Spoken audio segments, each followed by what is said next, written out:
Ya, shalom sahabat-sahabatku. Ini ada beberapa pertanyaan mengenai Wahyu 8 ayat yang pertama. Kita baca terlebih dahulu ayatnya. Wahyu 8 ayat yang pertama. Dikatakan, dan ketika anak domba itu membuka materai yang ketujuh, maka sunyi senyaplah di sorga, dan kira-kira setengah jam lamanya. Nah, pertanyaannya adalah, satu, mengapa saat materai 7 dibuka, surga menjadi sunyi senyap selama 30 menit? Kemudian pertanyaan yang kedua adalah, 30 menit di surga sama dengan berapa menit di dunia? Oke, saya akan coba jelaskan ini satu persatu ya. Yang pertama, mengapa saat materai ke-7 dibuka kemudian surga itu langsung menjadi sunyi senyap selama 30 menit? Ya, jadi memang ada beberapa interpretasi mengenai makna dibalik keheningan surga selama 30 menit saat materai ke-7 itu dibuka.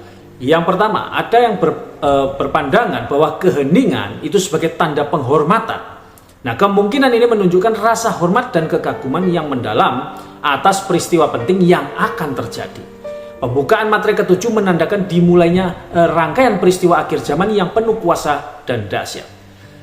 John MacArthur bilang keheningan ini adalah tanda penghormatan dan kekaguman atas peristiwa penting yang akan terjadi. Kemudian ada Wiersbe bilang keheningan ini adalah momen kekaguman dan ketakutan saat hadirat Allah terungkap. Itu yang pertama. Kemudian yang kedua, ada yang berpandangan bahwa keheningan itu sebagai tanda ketegangan. Nah, kemungkinan lain adalah bahwa keheningan ini menggambarkan ketegangan dan antisipasi yang tinggi sebelum peristiwa-peristiwa mengerikan yang akan diumumkan. William Henderson berpandangan seperti ini. Keheningan ini menggambarkan ketegangan dan antisipasi yang tinggi sebelum peristiwa-peristiwa mengerikan yang akan diumumkan. Kemudian ada Bill mengatakan bahwa keheningan ini menandakan jeda yang penuh makna sebelum dimulainya penghakiman Allah. Itu yang kedua. Kemudian yang ketiga, ada yang berpandangan bahwa keheningan sebagai simbol kesunyian doa. Nah, kemungkinan ini menunjukkan bahwa para malaikat dan orang-orang kudus di surga itu sedang berdoa dengan khusyuk untuk mohon campur tangan Allah dalam peristiwa-peristiwa yang akan terjadi. Albert Barnes bilang begini, keheningan ini menunjukkan bahwa para malaikat dan orang-orang kudus di surga itu sedang berdoa dengan khusyuk untuk memohon campur tangan Allah. Lalu Robert Mons berkata bahwa keheningan ini adalah waktu untuk refleksi dan permohonan doa saat umat Allah bersiap menghadapi apa yang akan terjadi selanjutnya. Kemudian yang keempat, ada yang berpandangan bahwa keheningan itu sebagai simbol kehampaan. Nah, kemungkinan lain adalah bahwa keheningan ini melambangkan kehampaan dan ketiadaan yang akan terjadi di bumi akibat peristiwa-peristiwa akhir zaman. David Aun bilang begini, keheningan ini melambangkan kehampaan dan ketiadaan yang akan terjadi di bumi akibat peristiwa-peristiwa akhir zaman. Kemudian ada Craig Koster.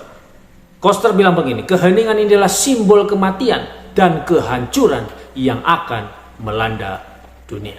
Ya, jadi Aun ini adalah seorang sarjana Perjanjian Baru Amerika. Dia adalah seorang profesor Perjanjian Baru, ya. Jadi seperti itu.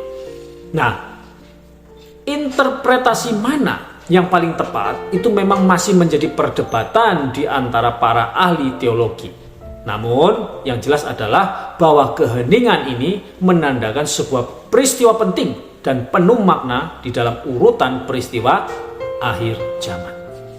Itu pertanyaan yang pertama. Kemudian pertanyaan yang kedua tadi adalah 30 menit di surga sama dengan berapa menit di dunia? Ya, memang Alkitab memang tidak memberikan suatu informasi yang jelas mengenai perbandingan waktu antara surga dan bumi. Namun ada beberapa interpretasi yang memungkinkan untuk bisa kita gunakan.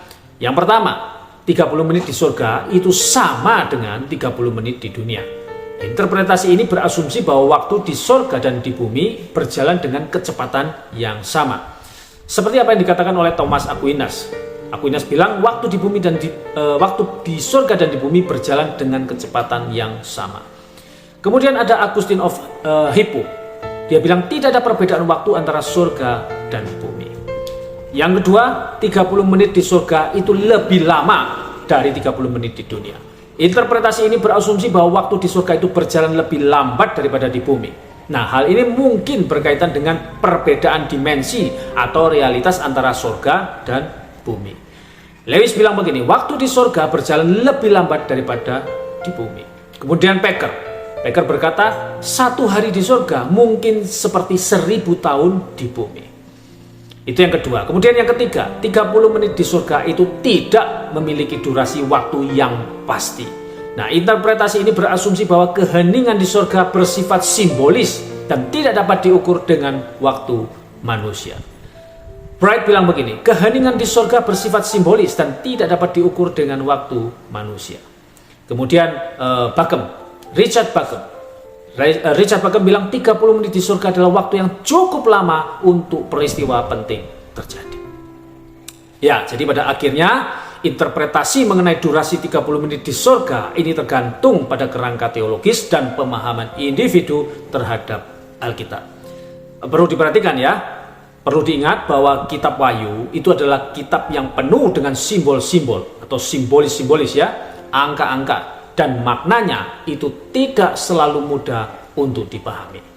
Jadi kesimpulannya, alasan atau makna keheningan di surga saat materai ketujuh dibuka dan durasi 30 menit memang masih menjadi perdebatan di antara para ahli teologi atau para teolog.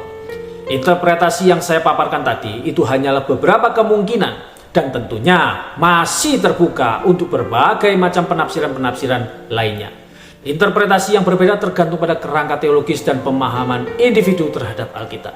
Untuk itu, penting membaca Alkitab dengan konteks yang tepat dan kemudian mempertimbangkannya dari berbagai sudut pandang sebelum mengambil kesimpulan.